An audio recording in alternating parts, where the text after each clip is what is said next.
Thank you so much for joining us today for the Pastor's Potluck Podcast.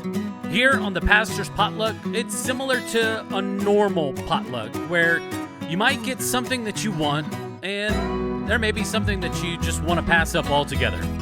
And that's okay. There's something here for everybody. Our goal here is to encourage you and maybe in the process entertain you. If you're ready, let's dig in.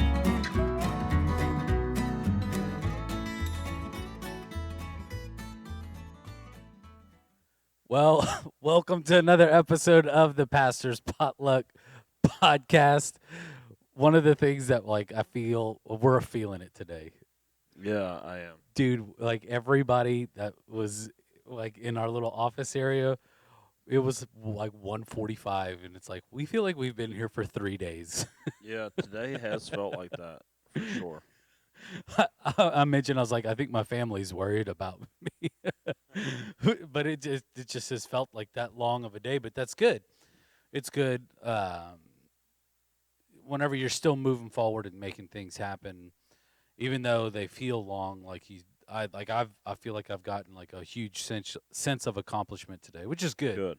But days like that is I don't know, you don't go through the motions because you're thinking and trying to put stuff. I don't know. Just whenever it drags along, goodness gracious. Yeah. It's you feel like you're maximizing every minute. Yeah. I think that's what it is. I feel like it today just because Megan and I had a really late night working last night. We were doing some premarital counseling. Okay, cool. And it was 9 o'clock at night, 9:30 at night, something like that.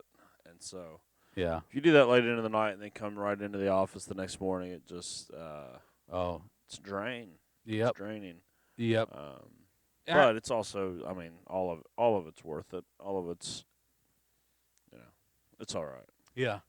We'll lean on that stupid cliche. I'll sleep whenever I'm dead. Nah, I'll sleep tonight. I'm gonna sleep tonight. It'll be all right. I've got baseball practice tonight, which will be energizing for me. So I'm looking forward to that. Yeah. Well, we're going to continue our discussion on Moses. This is going to be part 4 of our going through the story of Moses, and it's. I was telling you earlier today. I was like, man, I've really enjoyed how we could just take these characters and literally go through verse by verse, section by section, and really kind of extract truth from it or get a better understanding of what's happening. And is there something that we can apply for our own lives? What is the word trying to teach us? What is it trying to do for us in this moment? Because you've come across it. You've read a passage of scripture and you're like, oh, that's a cool story. Come back to it a year later and then something new just jumps out. Yeah. And just kind of you're like, wow, I'd never thought of it in that light, or I just didn't see that the first time. And I'm realizing I love the story of Moses. I think there's just incredible, some incredible circumstances that happened throughout this whole thing. How God continued to prove Himself. But as we've been going through this, I'm like, I never thought of it in that way. Or I love Old Testament narrative for that very reason. Yeah. Is that a lot of times when we read it the first time or when it's first presented to us, it's just it's given to us at the surface level. Hey, this is the story. Yeah. And then the more you get into it and the longer that you go, you can start seeing how bits and pieces of that story apply to the overall story of God. Yeah. As well as especially, the story that we're going to talk about some of this today. How it points directly to Jesus, and that's really the point. If you aren't seeing the threads of Jesus in the Old Testament, then you're missing the whole point of the Old Testament. Yeah, and so that's one of the reasons I love preaching Old Testament narrative. It's one of my favorite things to do of all the parts of Scripture, just because the Christology in it is so rich and often goes missed so often. And so we'll pull out some of that today. Yeah. I wonder if it just kind of the idea popped in my head because, both of us kind of grew up in church, and I don't know if this is like goes over the heads of kids or whatever whenever you're taught some of these stories in the Bible, Mm-hmm. or maybe it's just uh, not saying that this happens here, but maybe it's just a lack of the way that it's presented to kids, Yeah. to where it's not such like a shock and awe in a good way. Yeah. Whenever it's preached like from the stage, or maybe Yeah. are Well, these concepts like I just too think much what for we're trying kids? to do. Well, I think sometimes it is because I think what we're trying to do when you teach this to kids, like this is what they did in my church growing up. We did Bible quizzing, and Yeah, so like I learned. I studied the book of Genesis and Exodus probably more than any two books in one of the Gospels. I think it was Matthew that they would just use those three things like on repeat, and it was because you were learning the stories just for what they are. Like yeah, you were learning the facts of the stories, and that's good for kids. That's a good first place for kids. yeah. And as people develop, then you can start weaving the threads of the stories deeper. Because, like, I studied these stories that we're getting ready to talk about as a kid. I could tell you the facts of them like crazy. I couldn't exactly tell you how they fit into the overarching story of what God was doing, Mm-hmm. or or how they pointed us to Jesus, at all. But like that's because when we're teaching kids, we're trying to get them to understand what the story is first, and then once we understand what it is, then they can. The next level of learning is to be able to take that and like come up with ideas and new thoughts of what that might be pointing to, and able to like put that together with a bunch of different stuff.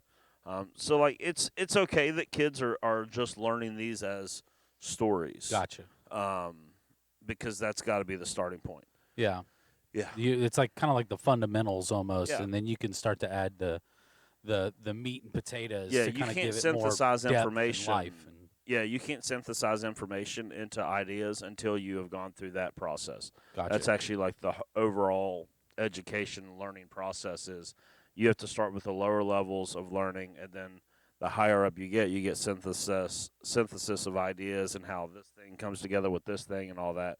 That's just the education process in general. Yeah, So and that's why like sometimes folks will like they'll go to church growing up and they'll hear these stories, then maybe they do a season outside of church. When they come back they hear like the grown up version of yeah, these stories, and they're like, oh man, I didn't realize there was so much going on here. That's why like man, when we did Genesis last year, just the first 11 chapters, and the weeks that we spent with Noah, there were so many people that were just like, I've never heard this ever before. I was like, I know, because last time you heard this you were hearing as a kid, and they were just trying to tell you yeah. You like, sang the 2x2 hey, yeah, song and all that. that these are the facts. There was a guy named Noah. He built a boat. He got some animals.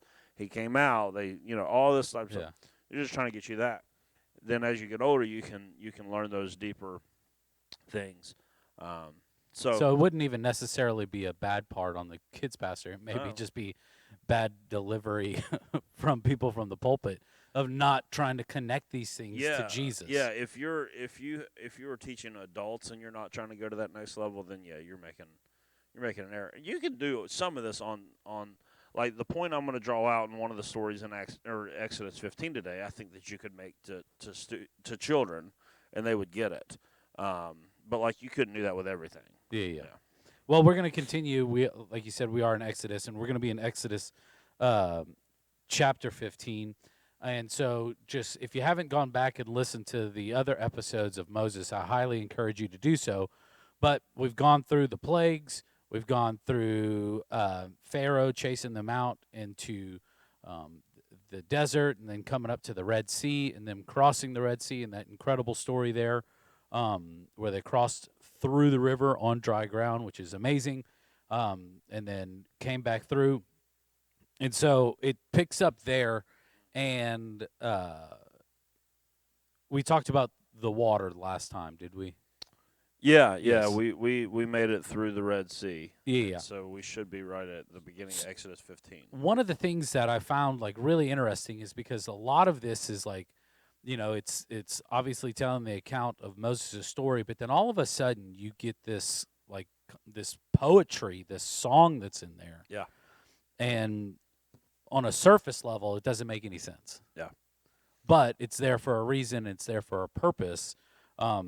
Call it the Song of Moses and Miriam, talk a little bit about that and the Yeah. importance of why that is in there. Yeah. I mean, all you got to do is read the Psalms to understand how important songs and singing were to the Hebrew people. Yeah. And so when God brings them through this, Miriam, which is Moses' sister, and Moses, they have this song that they write to commemorate what God just did.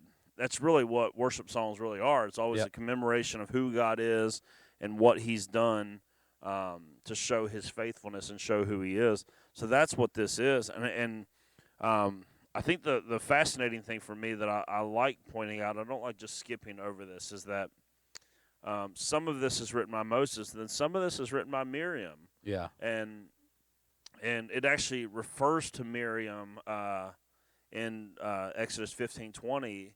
It calls her a prophet. Yeah. Which is, and there's no denying what's meant by that. That Miriam was someone that spoke on behalf of God. Because a lot of times, like, we think about Moses and his brother Aaron, and we don't ever think about that there was a third member of this little trio that was responsible for the happenings in Egypt. Yeah. And it was Miriam, a lady who is called a prophet, so someone that speaks on behalf of God.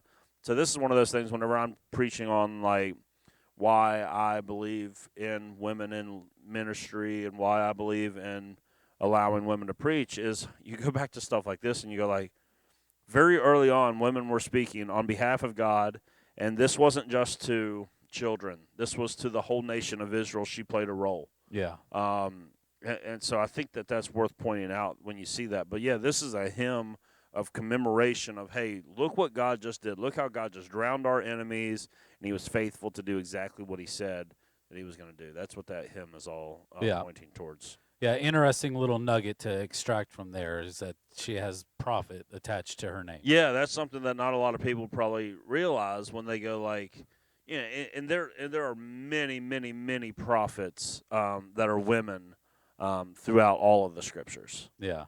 Miriam being one of the earliest, if not the earliest. Yeah. So giving praise and honor to God for what He's done and what He's delivered them from. Yeah. And it's pretty funny because, like, the next section that they talk about is, like, right after the crossing of the Red Sea. It's the Bible.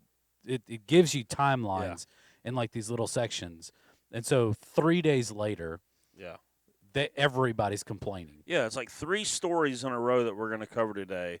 We go from a hymn of, like, oh, God, you're so awesome. Look at all that you did. And then literally 3 days later, they are an absolute mess.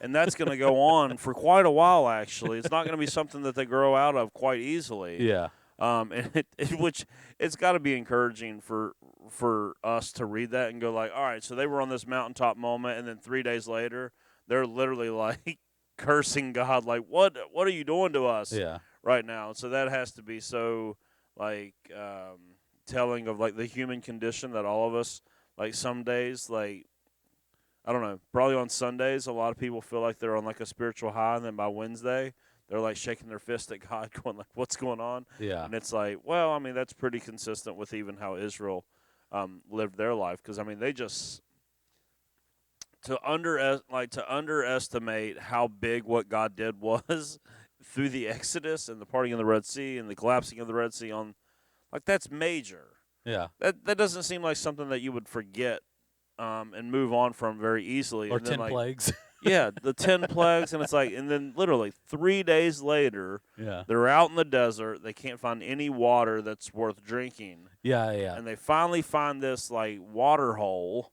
and the water is bitter. Yeah. And so they are literally complaining, though, like, God, why would you take us out of Egypt to this place that now we don't even have water? We should have just died in Egypt. It's like, are you serious right now? Yeah. Like, do you really mean that you should have that God should have just left you in your bondage just because life on the other side of bondage is a little bit more difficult than what you were hoping it was going to be? And that's all 3 stories that we're getting ready to dive into. It's the same thing. On the other side of bondage, life wasn't, super easy, and they still had to rely on God on the other side of freedom, and they didn't like that. They didn't like that life wasn't, like, because sometimes I think, people come to Jesus and they think, well, Jesus is supposed to make my life better. He's supposed to make everything fine. It's like that's not biblically true whatsoever. In fact, your life, there's a good chance it's going to get much more difficult on the other side of following Jesus. Yeah. But it's going to be worth it, right? Like, so that's what Israel is going to mess up so bad. And all the while, it's like, you guys do remember, like 3 days ago, he opened up the Red Sea to save your butt Yeah. and killed your enemies, and now you're going to fuss and complain because you don't have the water that you want. Yeah. Probably a week or two, before this complaining about the water incident, like the last one of them could have been like, being punished by their captors, by Yeah. their owners, Yeah. for lack of a better way to put it. I mean, that is the exact way. I mean, because they were slaves in Yeah. Egypt, and so I can't imagine being so thirsty that sitting there going, you know what, I really want to go back to that right Well, now. this is like when you and you may be able to resonate with some of this from your own personal story. You'll talk to people that have dealt with addiction or Oh, yeah. of any type of bondage, and all of us actually have, because sin is a slave driver. Sin is a slave master. That when we see, oh, Jesus has set us free, we've had our Red Sea moment, we've been baptized, we're supposed to come out on the other side, and when everything's not what we thought it was going to be, we start like, that new normal of freedom is actually what's uncomfortable, Yeah. and bondage is what's comfortable. That's what they're going through right here. Yeah. Is like, oh, when you're in your addiction, that's actually comfortable for you. Yeah. When you're out of your addiction, when you're free from it, it's actually uncomfortable. So therefore, you long to be back under the bondage of that slave driver, because you forget what it was like to be there. But you know that you were there for so long. Because remember, this is a people that had been there for 400 years. That being in bondage to something was comfortable. Yeah. Trying to live free was not comfortable whatsoever. And that's what I think a lot of people experience, is when they get out of whatever it is God's freedom from, they always want to go back to it, because that's actually more comfortable than trying to live free and trying to figure out freedom in Christ. It's just easier to go back to what you already knew. Oh, let's just go back to Egypt. At least there Yeah. we knew where the water was, right? At least we, maybe, well, at least we had friends surrounding us, and at least we Yeah. were having some good times and such. But out here on our own, man, this is much more difficult. Yep. That's what a lot of people face, I think, when you get free, and it's like, oh man, freedom doesn't feel like I thought it was going to be. Yeah. And they want to rush back to their slave master of whatever that might be, whether it's porn, whether it's a relationship, whether it's drugs, alcohol, pills, you fill in the blank with whatever it is. That always will feel more comfortable to you until you've lived longer in freedom than you did in bondage. Yeah. And a lot of people aren't willing to pay the price to live free longer than what they were in bondage to find out that it is actually better. Yeah. So this part of the story, they come across this water and it tastes extremely bitter. Moses hears God tell him to pick up some random piece of wood, throw it in the water, and it becomes sweet. That's how they describe the water. It becomes sweet, and that's probably got to be a huge morale booster for everyone. Yeah. Wow, he provided water for us, and the next section, the next part in this story, I want to say the timeline was less than a month. Like their food. Hold on, are we getting ready to go to 16? Yeah. All right. Before we do that, though, I want to point this out. Okay. So they're at the waters of Merah and Elam, where the waters are bitter. Yeah. Now, and this is how we tell the story to kids. God told Moses, pick that stick up, put it in the water, everything will become sweet. Yeah. Here's the next level of that. What that is representing there is the bitterness of our own lives. And there was another stick, there was another piece of wood that, when introduced into our bitterness, actually brought about something very sweet for all of us. And so in that story, those couple of verses, we see it pointing directly to Jesus, right to his cross, because it is his cross is the stick that turns our bitterness into our sweetness. Yeah. And so that's that next level. So when you tell it to kids, you go, hey, Moses picked up a stick, threw it in there. God miraculously makes the water nicer. When you're talking to adults, you go, and that right there points directly to what Jesus did where he can take your bitterness of whatever it is that you're complaining and fussing and struggling with right now, and because of the cross of Jesus Christ, because of that piece of wood, then your life can be sweeter. That's a game changer right there. Yeah. Yeah, we That's have to good. look for that stuff. It's everywhere in here, and Yeah. once you see it, you're like, because the story is weird if it just goes, "Hey, just pick up that stick." Like, there's not another like think of it like, have you ever just been like, you ever just find a thing of water like, oh, throw a stick in it, that's Yeah. probably going to make that water better. It's like, no, there was a reason why God could have chose any way possible to make that water Well, sweeter. he does it in several more times throughout Yeah. the story. He asks Moses to do something, and it's a different thing Yeah, every it's single something time. different, because in this But time he's pointing towards yeah, ultimately something greater, because I'm certain that there might be some sort of scientific explanation someone could come up with. Well, if it was this type of stick and we took the bark off and throw it in, it would sweeten it up. Like, maybe there's that going on, but the other part of it is we're supposed to expect that this is something supernatural, yeah, meaning that God could have chose any means whatsoever to make that water sweet for Israel. He chose a piece of wood because it was ultimately pointing to the cross. yeah, That takes bitterness and turns it into sweetness. That takes our thirst and ultimately quenches our thirst. yeah, It takes what we were looking for and could not find, and it becomes the thing that finally satisfies us like nothing else could possibly satisfy us. That's the whole point of that story. yeah, Yes, God's supernatural provision in the desert, but it's also God's supernatural provision of salvation for all of us who live in bitterness. yeah. Yeah. And he wasn't prepared. What? Well, getting into the next part of the story is something that I think if you grew up in church or if you've been in church for a little while, you've heard this story. Um, but it's about less than a month. I would imagine all their food supplies ran out. I want to say it was like, it says like a couple of weeks and a handful of days or something like that. It was on the 15th day of the second month after they came out of Egypt. Okay. And so they start complaining, oh, our situation is so bad. Moses, what are we going to do? We're all starving. You've let us out here to die, that type of dialogue. And then Moses talks with God, and God gives him this this manna that he calls it bread from heaven. And then they later name it manna, and then also provides quail in the evening, so they can have meat to eat as well. Yeah. One of the things I find really interesting about this story is there were specific instructions on how much to take. Yeah.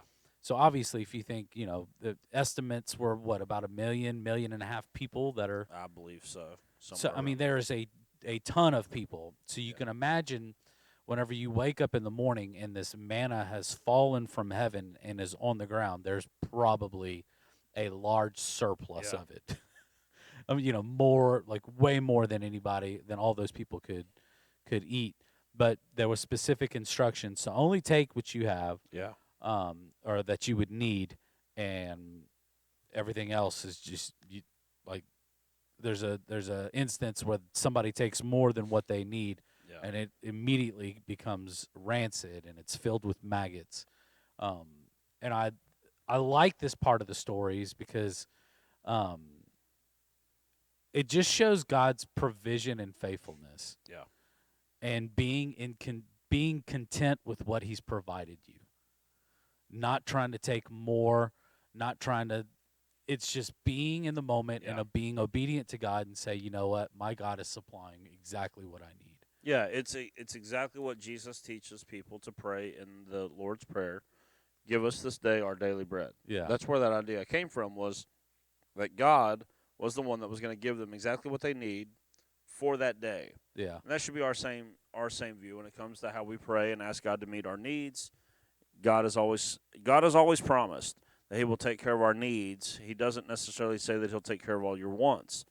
But there's plenty of times that He takes care of our wants as well, because He's a good Father and He knows how to give good gifts. Yeah. So you do see that modeled here whatsoever, and He's really, really, really, now that He's brought them out of slavery and they're trying to learn how to live free, and this is the same thing that's happened to us when Jesus set us free. we had to learn to live in a way that was fully dependent on God. So if he had sent the manna and said, hey, get all that you want, stock up, store up, all that, they wouldn't have had to learn how to daily lean on God. So that's what he's actually doing that through this story, is teaching them the daily dependence upon him.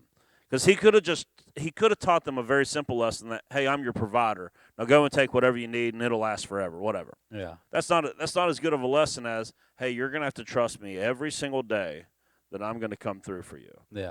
And again, this is how we learn how to follow Jesus, is day by day. By every day I wake up and go, God, I'm going to trust you today. I can't store up everything for, I don't know what's going to happen in the future and all that, but I'm going to be faithful today because I know that you're going to be faithful today. So he's teaching this formerly enslaved group, now free. Here's the key to walking in freedom. It's a daily dependence upon me. Yeah. And then if we want to go to the next level, then ultimately what this whole story, especially surrounding the manna, the bread from heaven, what that's ultimately pointing towards is John chapter 6. Jesus, and this is one of the most unpopular sermons that Jesus ever preached. In fact, it probably cost him thousands upon thousands of followers. And it's when he stands up, he's just like fed 5,000, which was probably more like 20,000 once you count women and children. Yeah. He's just fed all of those folks. He's got this huge following, and he stands up in John 6 and he goes, I am the bread of heaven. Yeah. If you don't eat my flesh and drink my blood, then you can have no part of me. And it's like, all right, well, we're going to take off now. I'm like, this got super weird, right? We were here for the free breakfast that we thought he was going to give. Now he's talking about like cannibalism. He wants us to eat his body and drink his blood. Like, what is he talking about? That he's the true bread of heaven, right? So that's what this story is teaching the Israelites in their history to daily depend on God. It's also pointing all of us forward to the true bread that came down from heaven, the true bread of heaven, Jesus of Nazareth, who does the same thing that the manna did. It took care of them daily. Yeah. It's how they learned how to trust God daily was through the bread of heaven. That's how we learn how to trust God daily, is through our bread of heaven, Jesus of Nazareth. Yeah. And so, and it keeps on going even deeper than that. The rabbis would teach, the Jewish rabbis would teach that the Messiah who was to come would actually be able to perform this miracle. That they would be able, the Messiah that was promised would be able to do the manna miracle, that he would be able to rain down bread from heaven. Yeah. When Jesus stands up and says, I am the true bread from heaven, he's telling them, I'm the Messiah. You thought that the Messiah would come and actually rain down bread from heaven, but we did this a whole different way. We brought the bread of heaven down in human form to live among you, and it will be ultimately what satisfies you every single day of your life. Now, final level of complexity with this, Jesus, the bread of heaven, is born in Jerusalem. Do you know what Jerusalem means in Hebrew? I mean, isn't it like I don't want to say it. I wanted to say something silly, but it was like you just say it. Just say I it. don't want. Yeah, you just say it. I don't need to. So Jerusalem in the Hebrew. I already have enough moments where I insert my foot in my mouth on this podcast. I was gonna say the bread basket, but it's you're close. yeah, Jerusalem means the house of bread. yeah, So literally, the bread of life was born in the house of bread. yeah, And fulfills this Old Testament story and the teachings of the rabbis and the scribes that said, hey, one day, he'll be able to mimic this. But he did this in a very unique way, in himself being the bread of life.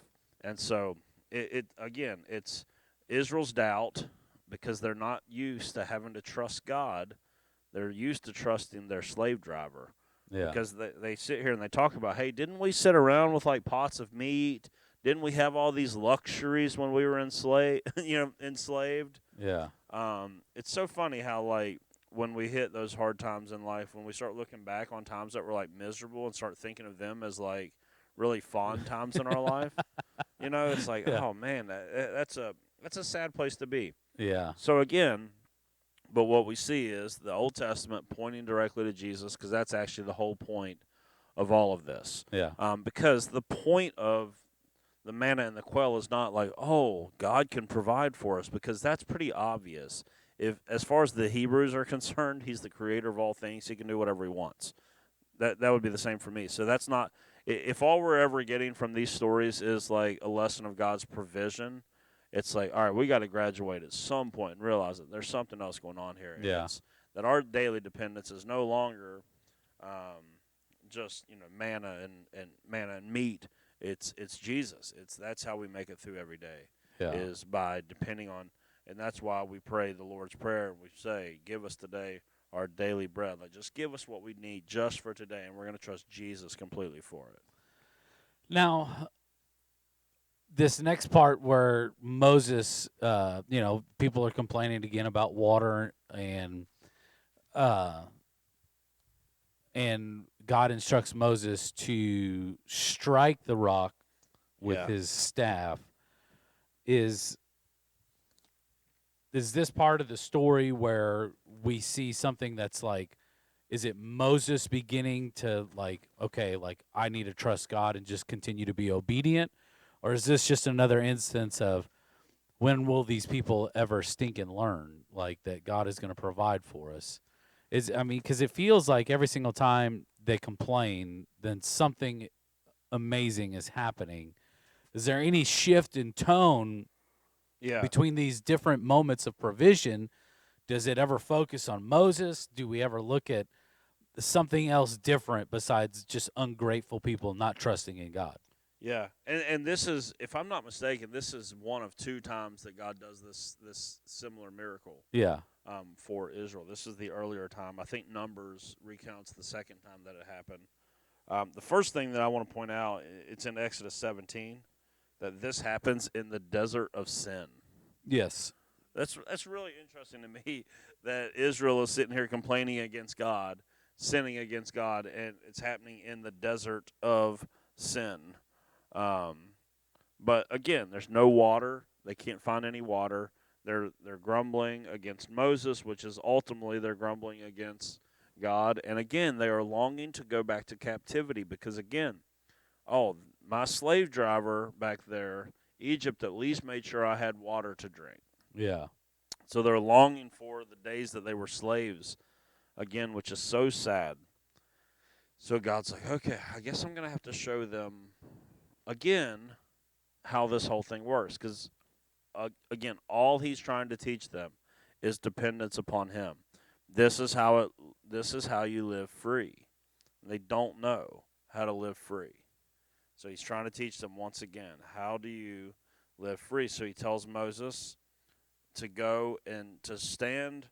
Let me see how exactly he says it. He says, Go out in front of the "Take with people with the you, elders. yeah, take with you some of the elders of Israel, and take in your hand the staff with which you struck the Nile, and go. I will stand there before you by the rock at Horeb. Strike the rock, and water will come out for the people to drink." So Moses did this in the sight of the elders of Israel, and called the place Massah and Meribah, because the Israelites quarreled, and because they tested the Lord, saying, "Is the Lord among us or not?" So the way God performs this miracle this time is, and this is really interesting, um, that we may miss this. Is it? Where does it say that? He says, "I will stand there before you by the rock." So we get this picture like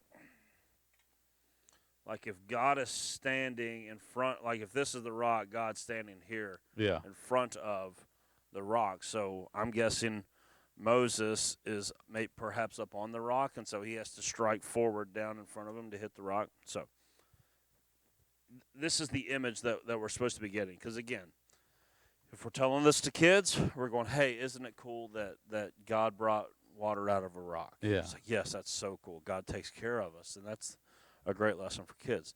The better lesson is, once again, in Israel's unfaithfulness and in their sin, God is reminding them of something that is coming in the future. That one day God himself would be the one that would get struck, that the rock would get struck, and Yeah. from the rock would flow living water. Yeah. And that's ultimately what we see in the cross. It was God who struck the rock of our salvation, Jesus Christ, from which that then flows living waters, which we would refer to as the Holy Spirit, comes forth to now be able to live among each and every one of us. And so again, when when Moses is standing on the rock and God is right here, you could almost see the image of Moses having to almost strike God, Yeah. which is what happened on the cross, is that God took the beating in our place on the cross. And because of that, living water flows from that place. And so again, it's just another story it's like three in a row where you go, oh, I see the cross in all of these, because the cross was not some like plan B, like God sitting around going like, oh, what are we going to do? Like during that 400 intertestamental period Yeah. after Israel has failed, he's not sitting around going, oh I got to no, figure this out. what are we going to do? No, the cross, like, It's been the plan all along. yeah, like it talks about the scriptures talked about Jesus being the Lamb of God slain before the foundations of the earth. The church and the cross were not afterthoughts by any means. It was always the actual plan.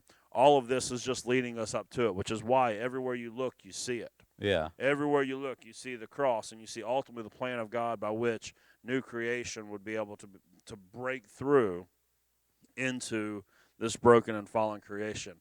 And so it tells us of Israel's history, but Israel's history, oddly enough, also tells us of what is to come for all of us through the true rock, Jesus of Nazareth. That's like that's what he gets referred to as the rock from time to time. He gets struck on our behalf in our grumbling, in our complaining, in our sin, and ultimately living water flows forward to all of us because of it. Yeah. I tell you what, like it makes me want to go back. Like whenever I think most of the time whenever I read my Bible, I'm reading it and I'm asking, "Hey God, give me these things," but like taking my time and slowing down Mm-hmm. and paying attention to like just the smallest of details, because that's what's going to help you allude to thinking of Yeah, the scripture in this way.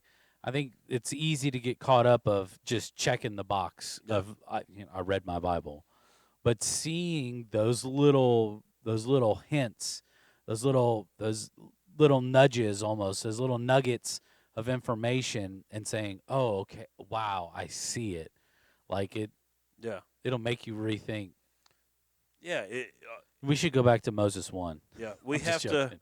Exodus 1. You have to go back and read the Old Testament scriptures in light of the whole purpose that they serve, Yeah. which is to reveal Jesus. That's why Yeah. Jesus said, "All the law and the prophets, like I am the fulfillment of all of that. All Yeah. of that is about me. It's all pointing towards me." Like, and I'm doing a Bible in a year plan right now, and so it does like 3 or 4 chapters of Old Testament and then like half a chapter of New Testament Yeah. right now. So I'm in the story of Joseph, and even as I'm reading the story of Joseph this morning, I'm like, oh my gosh, this is like the most incredible picture of Jesus that most of us, we just read the story of Joseph and go, oh, that's cool. That's how God got Israel to Egypt to Yeah. keep the story moving. It's like, yeah, but think about this, that the father in that Jacob, his most prized possession, his most loved son, Yeah.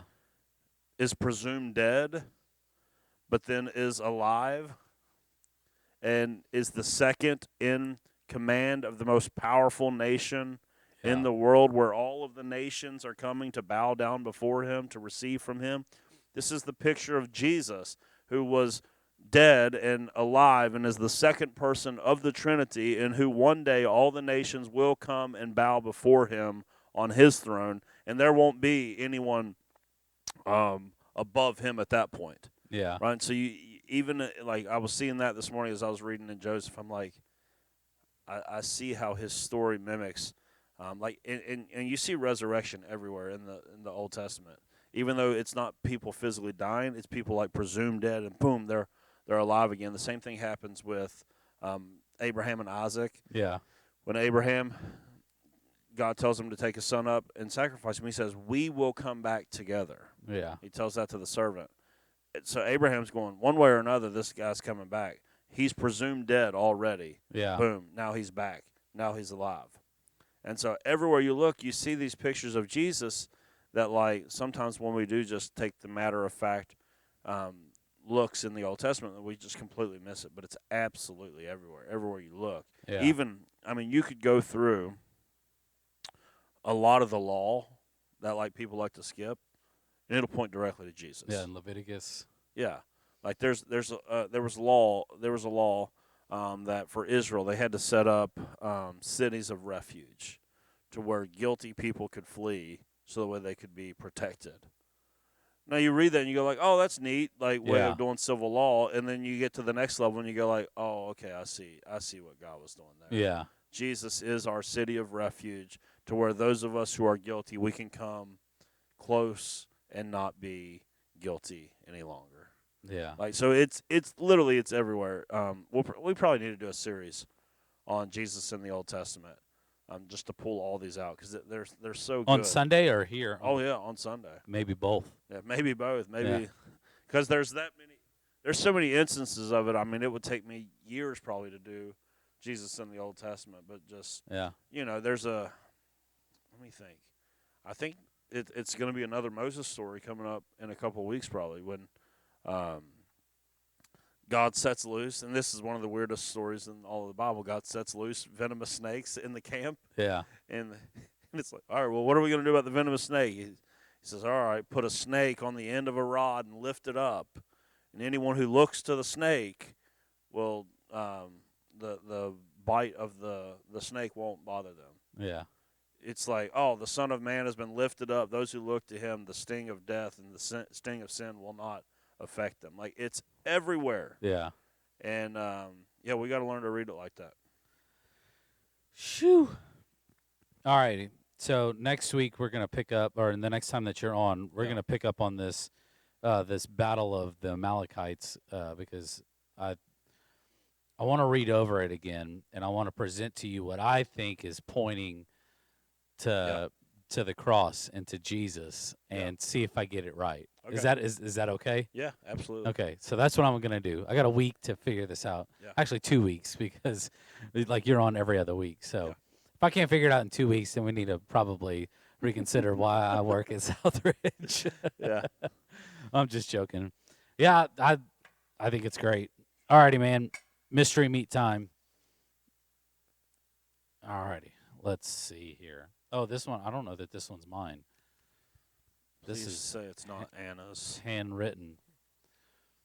What is the achievement you're most proud of, and why?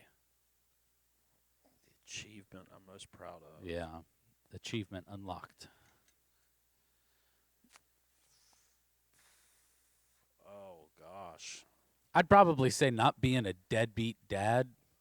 I think that I mean, goodness, I just had every reason to not be a good husband and a good father, and I feel like I do that reasonably well. And I'm just glad that God kind of woke me up and just said, you need to be everything to your wife and everything to your kids. And I think that's probably the thing I'm most proud of. If I'm not talking about anything personally, if I'm talking maybe work related, I'm just glad that I just have the opportunity to serve God in any capacity that He's asked me to do. And whether that's this podcast or lead people in worship or just being friends with people and kind of trying to teach them like what I've learned, I don't know. I think spiritually, I think it's just being obedient through it all whenever I could have given up easily. Yeah. So, yeah, I would say outside of like professional achievement, definitely my family is my greatest achievement. I can't, what God has done in my life is His achievement. It's not anything I've done. for sure. But I am incredibly thankful for that. But yeah, the family God has given me is awesome. Professionally, I mean, I'm very having my master's degree was like a big deal. Oh, thought it was maybe what what happened in June of 2020? You know what happened then? I don't even remember. That's whenever you hired me. I thought that that is would one of my better be a pretty achievements. high. My- You're like, shut up. getting my master's degree, getting my ordination, those were really big. The being- look, the look yeah. on your face whenever I said that date, I was You like, said June he has 2020. I was like, I don't he has know no what idea happened. what I'm talking about. Yeah, my master's degree, my ordination, and the day that I got installed as the lead pastor of this church. Yeah, Which still blows my mind that I get to be the pastor of this church, but it's a blessing. yeah, I'd say that, but I mean, my family is the biggest. Like that's, yeah, you know, all everything else wouldn't mean anything if it wasn't for them. yeah, for sure. whatsoever, So I think another one for you is not dying from eating vegetables. yeah, That was huge. That's a big achievement. yeah, I mean, from that one carrot that tried to kill you. yeah. Remember See, that? Yeah, this is gonna be a lifelong vendetta against carrots because of that as well. I will speak negatively against carrots until Jesus comes back. Oh, you know what Jesus is going to make you do? You're going to be the carrot gardener in eternity. I'm going to guess in my resurrection body, I'm probably going to like carrots, so I'll be fine with that. And I'll have perfect forgiveness by that point, so I won't hold a grudge against carrots at that point either. Most people listening are probably checked out. They're like, what are they talking about? Because they don't know the story. But You know, We'll it save says that for like another time. everybody's given a new name in eternity. yeah, What if your new name in eternity is carrot? I won't even care probably. I won't even carrot probably. I mean carrot. Oh man. I know. That would be fun. Mine will probably be like Brussels sprouts, something that I absolutely despise. Oh man, Megan made those earlier this week. Our house still stinks. It smells like feet. They do. They smell like feet. We'll Yep. leave you on that. Yep. Hey guys and gals, thank you so much for listening. Man, I hope you've enjoyed this episode as much as I have. It's awesome just to look at scripture in this new way. Man, I'm really looking forward to our conversations as we continue to unpack the story of Moses and going through the Old Testament and pointing people to Jesus in all these stories. So love you all. Thank you so much, and we'll see you next Friday. Thank you so much for listening in with us today. We really appreciate it. If you haven't done so already, go ahead and hit that subscribe button. You can also follow us on social media, on Facebook, Instagram. You can also watch the video version of this on YouTube as well. All you have to do is search up the Pastor's Potluck Podcast. From all of us here, we want to say thank you, and we'll see you next week.